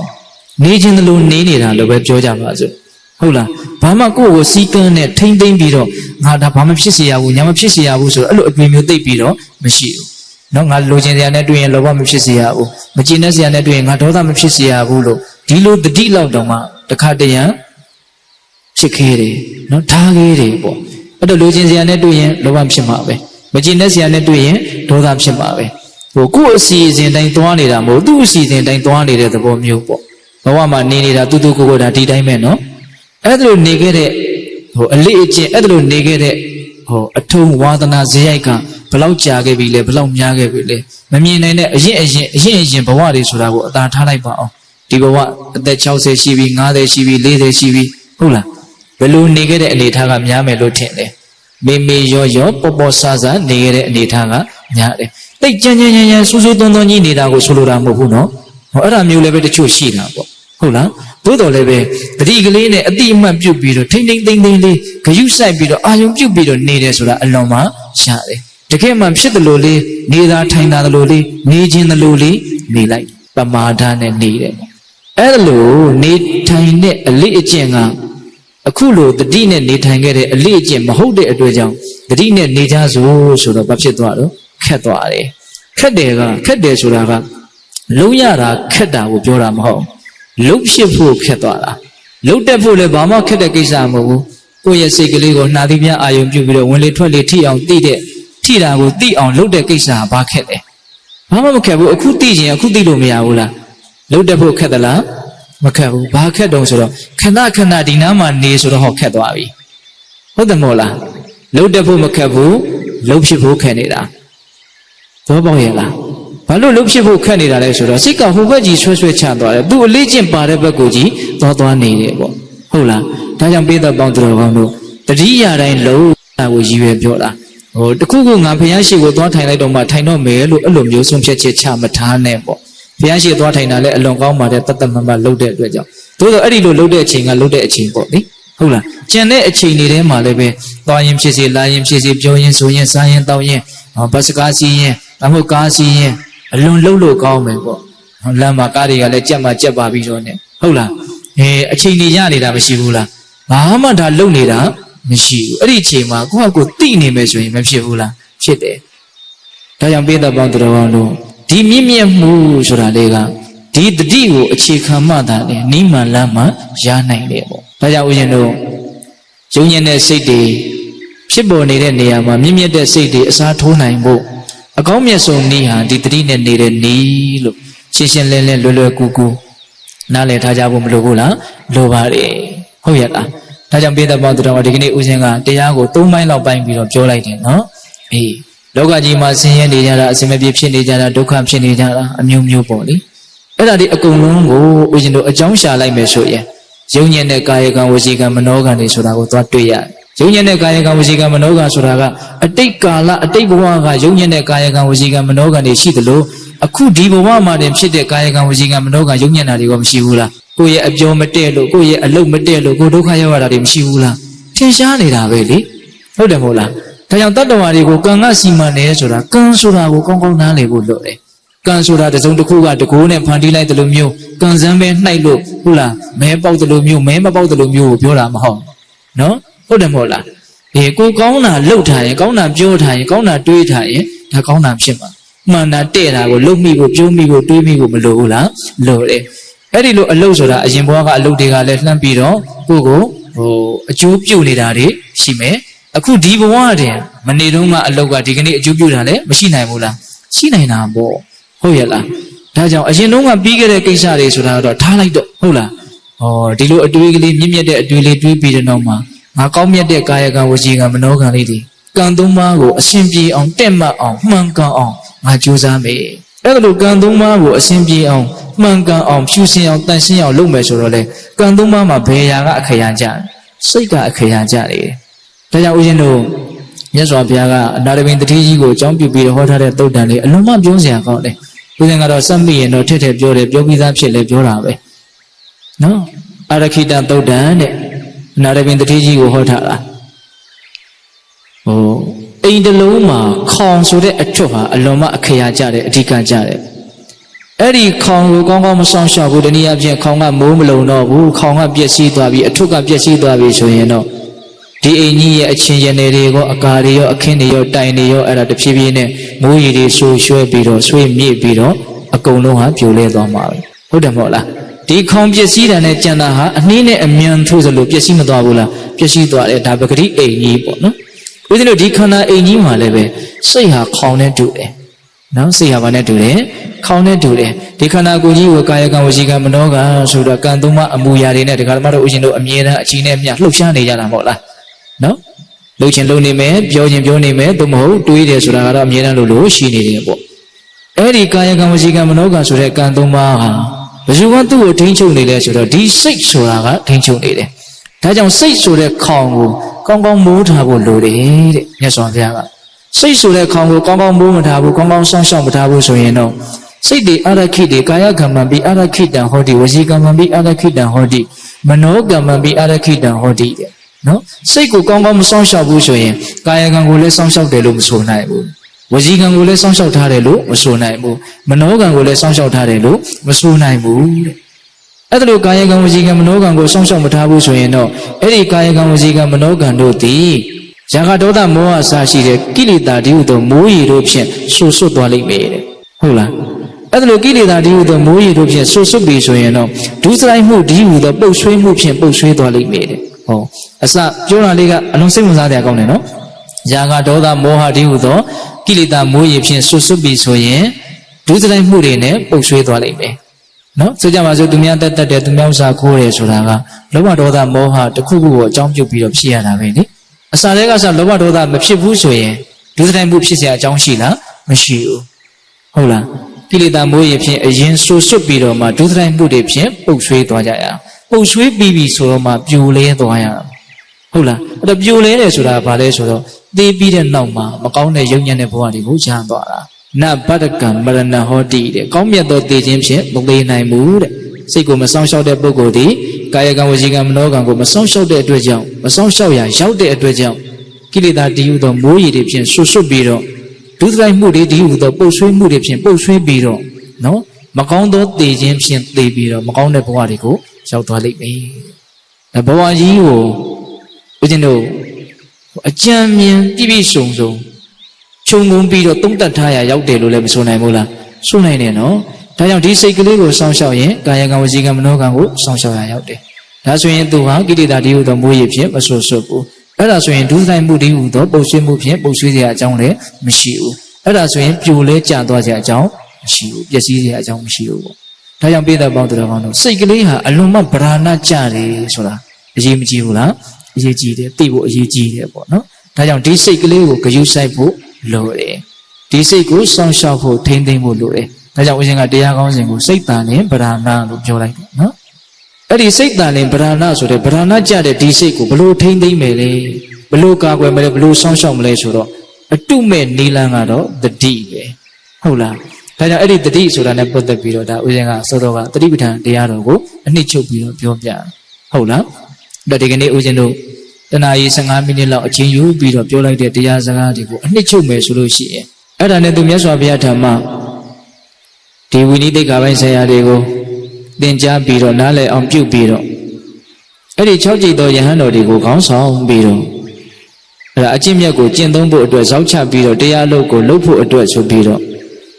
ဦးဇင်းတို့နားလည်အောင်ပြောရရင်တော့တောထွက်သွားတယ်လို့ပြောကြပါစို့အဲ့ဒါလိုနဲ့တင်းတင်းလျောက်ပတ်တဲ့ဆုံးမရတစ်ခုကိုအမိပြုတ်ပြီးတော့တရင်သုံးဆင်းရဲတာတွေမှန်သမျှဟာမကောင်းတဲ့စိတ်ကိုအခြေခံပြီးတော့ဖြစ်ကြတာမကောင်းတဲ့စိတ်တွေကိုအခြေခံပြီးတော့ပြုတ်မယ်ပြောမယ်ဆိုရင်တော့ဆင်းရဲဒုက္ခတွေကအစဉ်အမြဲလိုက်လိမ့်မယ်ဝင်ဆောင်နွားလားခြေရာရဲ့နောက်ကိုလှေးပင်းရဟာအစဉ်လိုက်တယ်လို့မျိုးတဲ့စကုပါဠမထေကိုအကြောင်းပြုပြီးတော့ဟောခဲ့နော်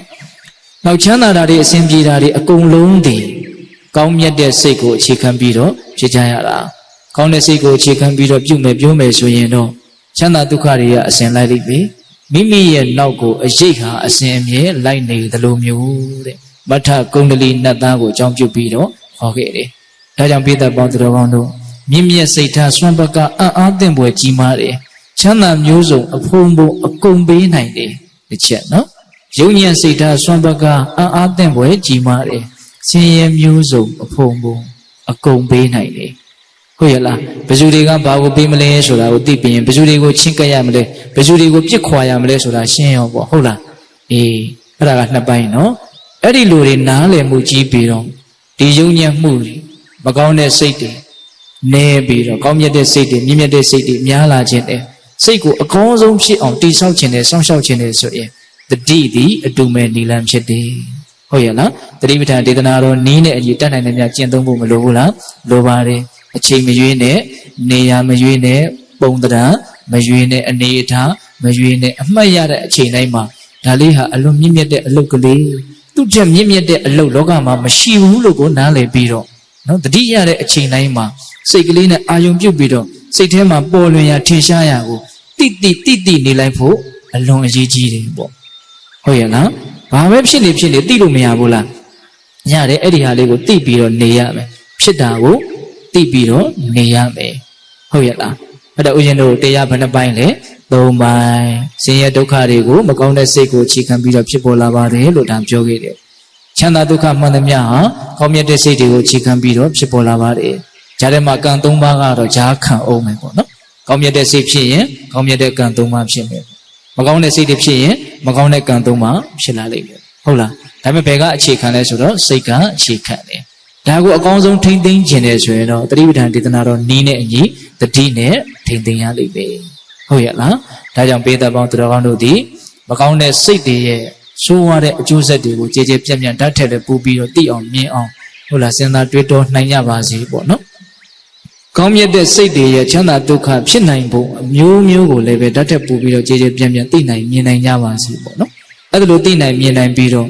ယုံညံ့တဲ့စိတ်တွေနေပါပြီးတော့ကောင်းမြတ်တဲ့စိတ်တွေများလာဖို့အတွက်နော်သတိပဋ္ဌာန်ဒေသနာတော်နည်းနဲ့အညီတတိတရားလက်ကင်ထားပြီးတော့ကိုယ်ခန္ဓာမှာအကြောင်းအားလျော်စွာဖြစ်ပေါ်နေတဲ့သဘာဝတရားတွေကိုဖြစ်တိုင်း